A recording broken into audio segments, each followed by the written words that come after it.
pessoal, bom dia, boa tarde, boa noite. Aqui é o tio Léo, né? Aqui neste formato, colega também aí dos amigos professores. Nós vamos aqui revisar de uma maneira muito rápida, muito sintética, os conteúdos do nosso querido, o fabuloso, o incrível tio Lemov. Vamos revisar então aqui as técnicas do tio Lemov. Então, cara, vai ser um batidão, porque ninguém tem tempo para ficar lendo 1 zilhão de páginas. Concordam comigo? Concordam? Claro que sim, né? Queridos professores. Vamos lá. Então, estamos aqui com vamos ver aqui, técnicas do Lemov. Com o tio Léo, versão mágica para docentes. Olha que coisa fofa, cuti-cuti. Vamos lá? Então, deixa eu passar aqui. Beleza? Então, sem muitas delongas, pessoal, deixa eu colocar aqui a minha cara num canto onde eu fique visível, possa conversar com vocês, mas de uma maneira em que eu não cubro o conteúdo e farei meus comentários aqui. Então, vamos falar da primeira técnica. A primeira técnica do nosso querido Lemov é sem escapatória. Eu estou olhando para a tela porque, para mim, aqui na câmera parece muito pequeno o slide. Então, sem escapatória. O que é essa técnica? Basicamente, o aluno nunca ficará sem responder uma pergunta. Você estimula o raciocínio do aluno. Você quebra questões e subquestões até que ele responda. Você nunca passa para outro aluno responder a mesma questão que você está trabalhando com o aluno. Você trabalha com aquele aluno. Você força o aluno questionando e forçando ele a responder. Você não troca de aluno. É um monte de coisa. Vamos simplificar. Vamos trabalhar com exemplo. Cara, imagina o seguinte, você está dando a sua aula, aí você vê aquele picurrútil lá que não está fazendo nada. Ele está em Nárnia, conversando com o senhor Túmilos sobre como sair de Nárnia. E aí você faz uma pergunta para ele de ciências, em língua portuguesa. Você fala, meu querido picurrútil, o que é substantivo? E ele volta para o corpo. Estava viajando fora do corpo, ele volta para o corpo. E você percebe que eu não sei. E aí o que você faz? Você pula para outro? Não. O Lemov está dizendo, você não deixa esse cara escapar. É como se fosse um cavalo bravo, você não deixa ele escapar. Você cerca ele. Tá, você não sabe o que é substantivo, mas pense, então você começa a criar subquestões. Você começa a criar exemplos. Por exemplo, substantivo lembra que palavra? Lembra que outras coisas? Tia Cleide, substantivo me lembra substância. Muito bem, querido Enzo Lourenço. E aí você mostra que substância é aquilo que pode ser percebido com os seus sentidos. E se pode ser percebido com os seus sentidos, tem substância. E a palavra substância lembra o quê? Lembra substantivo? Muito bem, Enzo Lorenzo. É isso mesmo. Ou seja, você vai dando pistas, mas você não se limita a isso. Você começa a quebrar sobre questões. Você fala, mas Enzo Lorenzo, nós não estamos estudando química. Na língua portuguesa, qual é uma marca linguística, uma marca textual? Uma marca... Tem um A antes da palavra cadeira. Cadeira. Muito bem, Enzo Lorenzo. Significa que os substantivos, uma das marcas linguísticas, uma das marcas morfológicas dele é que existe o artigo precedendo mesmo. Percebeu? Você não deixa o aluno escapar, você trabalha com ele, desenvolve até que ele fixe e comece a responder os seus questionamentos. Então, isto é o sem escapatória. Beleza? Vamos pro próximo? Não trocou? Calma. Certo e certo. Estabeleça um padrão de exatidão aceitável, não basta dar a resposta, ainda que certa, de qualquer modo. Respostas vagas e superficiais são inaceitáveis. A apresentação da resposta concisa é fundamental. O que quer dizer isso? Aí você fala, Enzo Lorenzo, o que é isso? Grampeador. Qual que é a classe gramatical desta palavra? Qual que é a classe morfológica dessa palavra, Enzo Lorenzo? Substantivo. Ele acertou? Cara, ele acertou. Só que, tipo, isso não quer dizer que essa resposta foi suficiente. A ideia do certo e certo é que, além dele dar a resposta correta, ele não basta ele dar de qualquer forma. Não é um monólogo, não é ele não tem que dar um bloco de palavra, uma única palavra e acabou. Ele não tem que dar uma resposta, como diz, vaga, superficial. Ah, é um substantivo. Você tem que estimular ele a pensar por que é um substantivo. Quais as características de um substantivo que torna esta palavra um substantivo? Ou seja, o certo e certo é que, além de ele dar a resposta certa, ele desenvolve essa resposta de uma maneira certa. Beleza? Vamos para outra. Puxe mais. Puxe.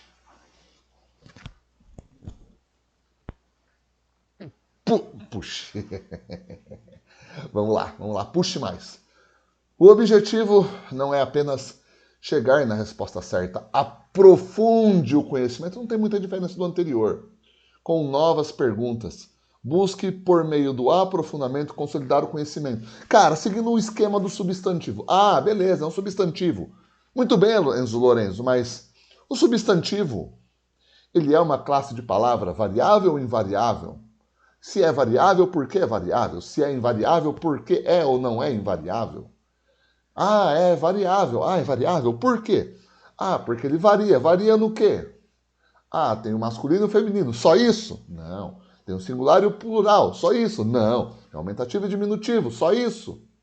Não. Geralmente é precedido por um artigo. Só isso? Não. Posso ter uma outra forma de análise. Qual? Posso perceber com os meus sentidos. Então quer dizer que aquilo que eu percebo com os meus sentidos é, de certo modo, algo que pode ser nomeado como uma categoria existencial que possui substância e que pode ser composta por um artigo numa frase?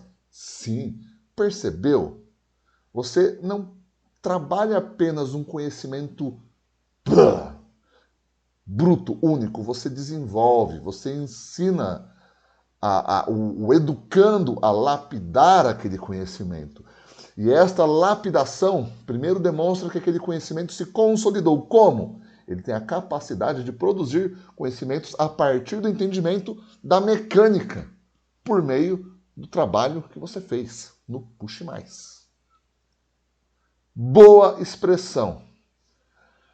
Ah, calma aí, minha imagem aqui tá, calma, pronto. Agora não tá pegando a palavra, beleza. Boa expressão não é apenas o que dizem que importa, mas é como dizem. Não basta ter conhecimento, é preciso saber expressá-lo. Os alunos precisam usar a linguagem, construir estruturas linguísticas, não apenas dar respostas fechadas. Enzo Lorenzo, o que é esse substantivo? Como assim? Ah, tipo, professor, tá ligado? Tipo aquela coisa assim que você percebe com sentido, sabe? Pá, pode pá, você toca assim, cadeira, pá, quer dizer que tem substância, então, meu, o objetivo é que além da criança, do educando, criança ou não, dar a resposta correta, ele utilize uma linguagem mais sofisticada, adequada a uma expressão mais formal, mais elaborada, uma composição mais bem estruturada, mais rica lexicalmente na forma de expor as suas ideias. Então, o que se espera é que esse educando não apenas detenha um conhecimento bruto, mas que ele saiba expressá-lo de um modo elaborado. Isto é boa expressão, ok? Não quer dizer que o aluno vai deixar de usar gíria, mas quer dizer que o aluno ele tem a capacidade de transitar linguisticamente em diferentes meios, em diferentes segmentos, e no que diz respeito ao campo do conhecimento, ele tem a habilidade de se expressar. Ok? Bora lá.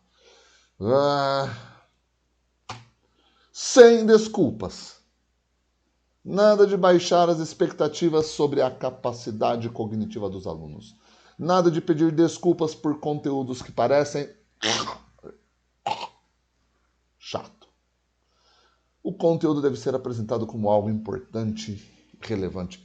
Cara, vamos combinar. Tem conteúdo que a gente acha um porre. Tem conteúdo que a gente sabe que os alunos consideram um porre. E principalmente, existe conteúdos que a gente não bota fé que os educandos vão entender. E aí você já chega e fala, ó, pessoal, é o seguinte, tem que passar essa jossa aqui para vocês. Essa parada é um porre, é uma droga, é um saco cheio, é uma mala sem alça, cheia de pedra, molhada, arrebentada, coberta de óleo. Tá ligado? É um lixo. Difícil. Mas eu tenho que passar. Quer dizer, você já gera uma expectativa negativa em relação ao conteúdo e você gera um olhar onde você mostra que você não acredita na capacidade, na desenvoltura dos alunos de às vezes resolver. Tá ligado aquele aluno bagunceiro que você não paga pau para ele e de repente você faz uma pergunta, acontece. Às vezes é raro, mas acontece. Aí o cara abre a boca e você fala, PQP. Esse FDP, isto é, este filho da pátria, ele entendeu o negócio. Quer dizer, não subestime o conteúdo, nem subestime o aluno. Apresente o conteúdo difícil como algo relevante, indispensável, importante e, mais do que isso, o aluno como alguém fodarasticamente passível de interpretar adequadamente, mais do que interpretar, entender isso. Mas como fazer isso? As próximas etapas de Lemov, que a gente vai ver aqui ainda, elas respondem isso de uma maneira muito bacana. Quais são? Vamos lá. Opa, não é essa. Aí. Deixa eu ver.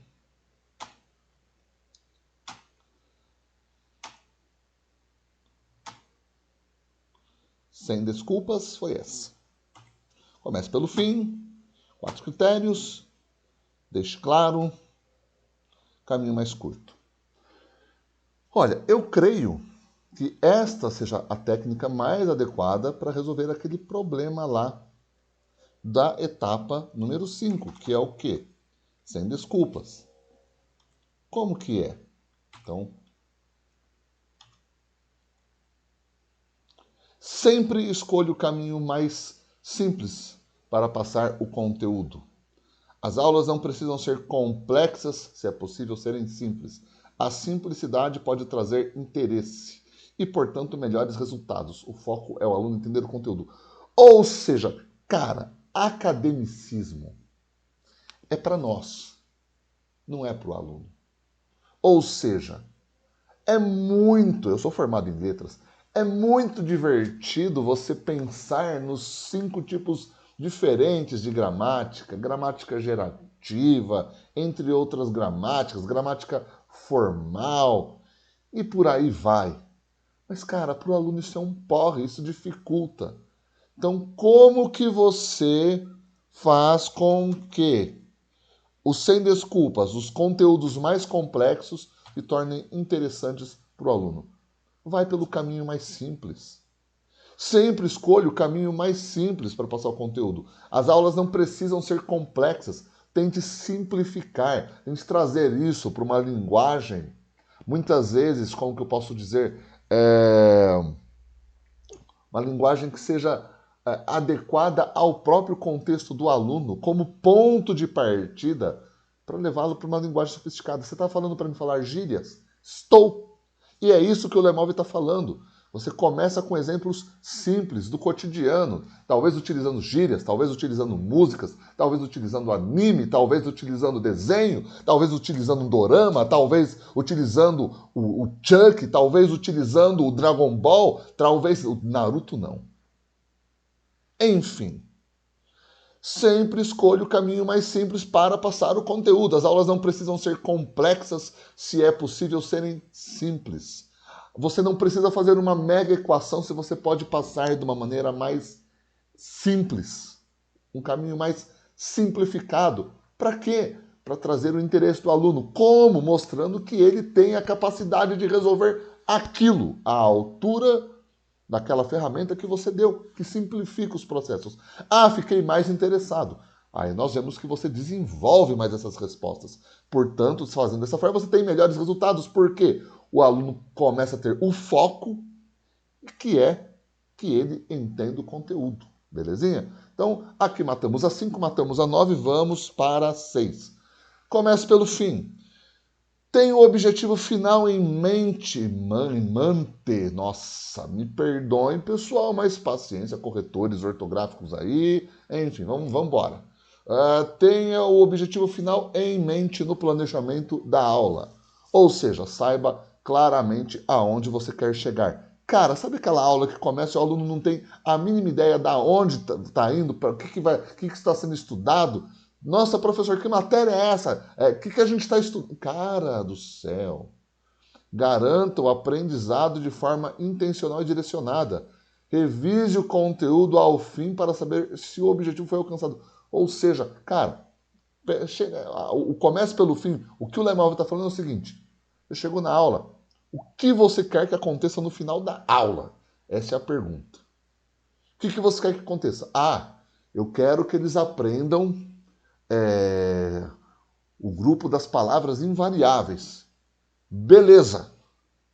O que você vai passar para isso? Então, revise o conteúdo que você vai passar e quando você chegar, passe esse conteúdo. Passou esse conteúdo, chegou no final da aula. Pessoal, o que nós estudamos hoje? As classes de palavras invariáveis, tio Léo. Quais são as palavras invariáveis, Enzo Lorenzo? E aí o Enzo Lorenzo acerta 100%. A classe bate palma, ovacionam ele. As crianças choram, caem no chão clamando por mais gramática e ficam se lamentando aos prantos quando você sai da aula. Comece pelo fim. 6, 7. 4 critérios para criar aulas eficazes, aulas fodarásticas. É necessário ter quatro critérios em mente. Quais, tio Léo? Meus queridos professores, são 1. Viabilidade. Cara, é ser franco consigo mesmo. Isso daqui é o teste de honestidade. Primeira coisa, viabilidade. Como assim é viável? Como assim? Eu consigo ensinar esse conteúdo dentro do tempo que eu tenho nessa aula e com os recursos que eu tenho? Sim ou não? Se a resposta for sim, maravilhoso. Se a resposta for não, a questão é: como que eu posso fazer isso com os recursos que eu tenho e dentro do tempo que eu tenho? Ou, em quantas aulas eu posso fazer isso com os recursos? Ou como mobilizar recursos? Mensurabilidade. Beleza, passei o conteúdo, mas como medir? E convenhamos, num contexto de escassez, como medir o rendimento dos alunos? Através de debates, projetos, trabalhos, sabatinas. É necessário você criar uma estratégia para medir, para você mensurar se eles realmente fixaram, através de uma brincadeira, de uma dinâmica, enfim, qual vai ser uma torta na cara, onde você faz a pergunta, o aluno que acerta mete torta na cara daquele que erra, ou daquele que é mais lerdo para responder. Qual vai ser o seu critério de mensurabilidade? Definição. Estabeleça um objetivo claro, um objetivo bem definido. O que vou ensinar? E prioridade. Cara, vamos conversar aqui, tete a tete. Ou seja, o que é a prioridade? Essa jossa vai servir para quê na vida real? Cara, se o aluno não ver uma utilidade para aquilo que ele está aprendendo, ele vai achar aquilo um grande montão de estrume. É isso. Não adianta fantasiar. Então é necessário que esse aluno entenda aonde e para que ele vai usar aquilo e como aquilo impacta de verdade na vida real dele, não daqui 10 anos, hoje, agora, aqui, agora, com os amigos dele, como ele se torna o bambambam, o cara fora do grupo com aquele conhecimento. Aí é que está a chave. Se aquele conteúdo não tiver prioridade na vida dele, não tiver significado, cara, ele vai achar um grande balde de cocô aquilo lá e não vai querer aprender. Então, os 4 critérios, a técnica 4 critérios do Lemov fala sobre isso. Viabilidade. Eu tenho os recursos necessários? Mensurabilidade. Como que eu meço o aprendizado do aluno? Definição. Qual o meu objetivo para aprender isso? E principalmente, prioridade. Como tornar isso uma prioridade para o aluno. Técnica 8. Deixe claro. Meu, isso é maravilhoso. Escreva no quadro os objetivos de forma clara. De forma tão clara que qualquer pessoa que entre na sala entenda. Cara, o que você está ensinando na aula de hoje? O que nós vamos aprender na aula de hoje? Qual que é o objetivo da aula de hoje? Escreva alguma coisa que faça sentido. Alguma coisa que seja a motivação. Vamos deixar mais claro? Não é simplesmente um objetivo, mas é aquilo que torna o motivo para que aquilo seja aprendido. Ah, qual é o motivo para eu aprender isso? Coloque o que vai ser aprendido, o que deve ser aprendido, mas principalmente o motivo. Para quê? Para que você energize esse aluno. O objetivo ele deve ser perceptível, deve ser de total aplicabilidade, ele deve ser tangível, praticável, exercível, perceptível aos alunos que aquilo é passível de ser executado. Claro, pessoal, eu sei, temos uma disputa com N situações. O desinteresse dos alunos, o contexto familiar que eles vêm. Não estou aquém a toda essa história porque nós sabemos que isso vai afetar um número reduzido de alunos. Mas faz parte do jogo. Faz parte. Já vou 8, 9, já falamos. Vamos pro 10. E 10, planejamento em dobro. Planejar não é apenas saber o que eu vou ensinar. O objetivo é que o aluno não se perca ao longo do processo, sem fazer nada. Cara, o que é planeja em dobro? Não é só você planejar a sua aula, como que você vai instigar o aluno, você insistindo com ele até o final, para ele não simplificar a linguagem, para ele elaborar, desenvolver mais a resposta, se aprofundar, mas é o que ele faz enquanto você explica. Planejar em dobro é você planejar o que você vai fazer e o que o aluno vai fazer. Ou seja, ele vai anotar aqui as suas coisas na lousa, ou ele vai anotar gráficos, ou ele vai assistir a sua aula, ou ele vai fazer mapas mentais, ou ele vai fazer fichas de resumo, ou ele vai montar um cartaz, ou vai ter uma sabatina em grupo. O que esses caras vão fazer durante a sua aula? Isto é o planejar em dobro. Beleza, pessoal? Ficamos por aqui com esses 10 aspectos. Logo mais trabalharemos com outros. E é isso. Bom dia, boa tarde, boa noite, meus caros, minhas caríssimas.